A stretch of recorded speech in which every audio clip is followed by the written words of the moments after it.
जाके separately state add कर रहा होता हर कंट्रोल में।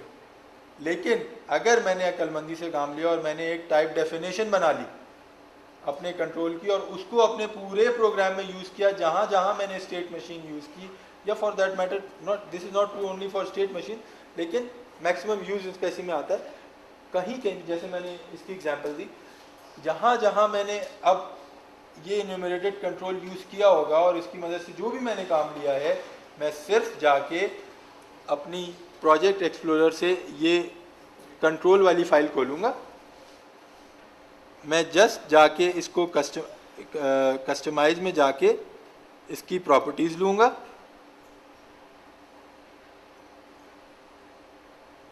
और इसमें मैं आइटम इंसर्ट कर दूंगा जितने मर्जी मुझे करने हैं। अब और जब मैं इसको सेव कर लूँगा और जब ऑटोमेटिकली मेरे सारे वेरिएबल्स जो कि इस डेटा टाइप को यूज़ करेंगे उनका नाम कुछ भी हो, वो इस डेफिनेशन के साथ अपडेट हो चुके होंगे ऑटोमेटिकली। ये कहलाती है टाइप डेफिनेशन। एक और सी में एक डेफिनेशन होती है जिसे हम कहते हैं स्ट्रिक्ट टाइप डेफिनेशन। अच्छा, स्ट्रिक्ट टाइप डेफिनेशन और टाइप डेफिनेशन में फ़र्क क्या है? टाइप डेफिनेशन में क्या होता है कि कुछ एट्रीब्यूट्स आप चेंज कर सकते हैं, मतलब अगर उसमें कोई फ़र्क आ जाए, फॉर एग्जांपल क्या कि आप जैसे हमने पहले इसको अनसाइंड किया था लेकिन इसको हमने टाइप डेफिनेशन से डिक्लेयर किया था। अब क्या हुआ कि मुझे पता है कि अगर मैं एक अनसाइंड नंबर डिक्लेयर करता हूँ और उसके अंदर मैंने अगर 255 डाला है या लेट्स से 138, कोई भी नंबर 8 बिट की वैल्यू डाल रहा हूँ, तो जब तक तो अनसाइंड है वो इसको एक्सेप्ट कर लेगा, ठीक है, अगर वो सिर्फ टाइप डेफिनेशन से साइन भी है लेकिन ये पॉजिटिव वैल्यू है, वो इसको एक्सेप्ट करेगा। ये लॉजिकल एरर है क्योंकि आपको पता है ये सिंटैक्स एरर नहीं है। लेकिन अगर मैंने कर दिया इसको स्ट्रिक्ट टाइप डेटा टाइप, तो अब जब तक मैं इसको -1 नहीं दूंगा तब तक ये वेरिएबल मुझे एरर देता रहेगा। सी में भी ऐसे ही होता है। तो LabVIEW भी अगेन आपको एक और टाइप डेफिनेशन के साथ साथ अगर आप इस पे जाएं तो एक स्ट्रिक्ट टाइप डेफिनेशन भी प्रोवाइड करता है। ये हम उस वक्त करते हैं, कई जगह ऐसा होता है कि आप चाहते हैं कि हर attribute is locked to that data type की, कि क्लस्टर्स एक और डेटा टाइप है जिसको हम यूज़ करते हैं। और मैंने डिस्कशन भी की कि ड्यूरिंग जब हम सब डेटा को मर्ज करते हैं, कुछ फंक्शंस ऐसे हैं जो डेटा इंडिपेंडेंट आपको रिवर्स एक्शन परफॉर्म करते हैं।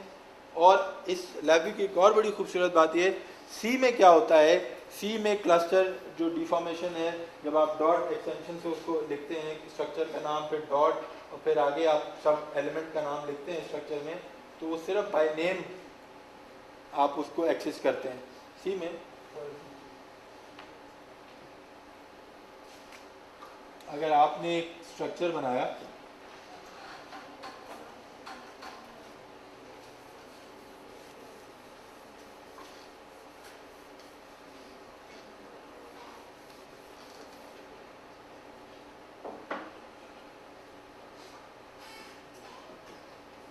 फॉर एग्जाम्पल इसमें फलां कुछ एलिमेंट्स थे और इसका नाम x रखा, ठीक है, जब आप इसको किस तरह करेंगे, x डॉट आइटम 1 का जो भी नाम है और इसमें कोई भी कुछ भी होगा, इस तरीके से एक्सेस करता है। यानी कि बाय नेम आप एक्सेस कर रहे होते हैं सी में स्ट्रक्चर एलिमेंट्स को।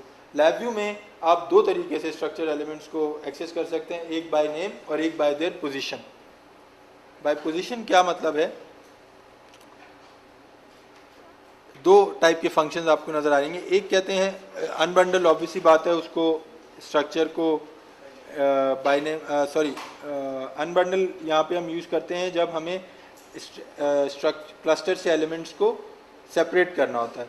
और बंडल हम उस वक्त यूज़ करते हैं जब हमें क्लस्टर में एलिमेंट्स को असेंबल करना होता है, ठीक है। अब दो टाइप के हैं, एक अनबंडल और बंडल है, और एक अनबंडल बाय नेम और बंडल बाय नेम, दोनों मौजूद हैं। यानी कि आप दोनों तरीके से क्लस्टर को एक्सेस कर सकते हैं। अच्छा, क्लस्टर डेफिनेशन होती कैसे है? फॉर एग्ज़ाम्पल मैं अभी पहले भी मैंने एक किया था। लेट सपोज हमारे पास कोई डिफरेंट एक दो न्यूमेरिक कंट्रोल्स हैं और इसी तरह हमारे पास एक लेट से दो तीन न्यूमेरिक कंट्रोल्स हैं और एक न्यूमेरिक इंडिकेटर है और एक कोई लेट से हमारे पास बूलियन कंट्रोल भी है। ये तमाम ऑब्जेक्ट्स हम किसी जगह research. So yes, of course you can. But before I talk about hardware that you can use for wireless and communication design, so a computer-based measurement system will probably look like this. It will have some sensors, and then we have some signal conditioning. The signal from the signal conditioning goes into a data acquisition device, where it is basically digitized, and then the data basically enters the processors. So inside the processor, of course, you know, we have operating system, device drivers, and then we have application software. So using the same basically model, you can design an RF system. So, and I basically have some vector signal analyzers and generators, which basically act as sensors and signal conditioning device, as well as data acquisition for RF signals. For basically the processor and other hardware, you can use a PXI. So PXI is basically an advanced form of a computer. It's an industrial computer. It runs Windows. It has everything very similar to your processor, but it can support like up to 18 PCI cards. So the card that you see here, it's a PCI card that goes into the PXI. PCM radio communication system to WiMAX to even LTEs. So it's a sort of a software-defined radio system which you can use to develop and test any sort of communication algo. Use their font size, and they were actually able to do a lot of these things. And the best thing was that the payback period for all of this investment was only 3 months.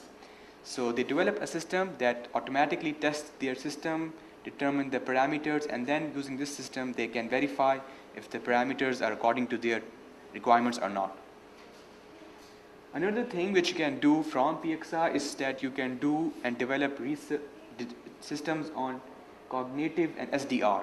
So here's one basically architecture that you can follow. You can use our FPGA based cards inside the PXI, and then you can integrate it with either a third party vector signal analyzer, or you can use an NI vector signal analyzer. An application in which it has been used is basically in China. They have developed a sort of a spectrum monitoring system which looks at the spectrum and identifies basically the area in which they are, identifies the frequencies which is basically not meeting the requirements of the regulatory authority. You can also do advanced concepts such as MIMO using PXI. In fact, probably we believe that NI has the only so with this, we basically come to the end of this session. Now I would like you to basically ask questions. Any question that probably you have in your mind about LabVIEW or about applications of LabVIEW.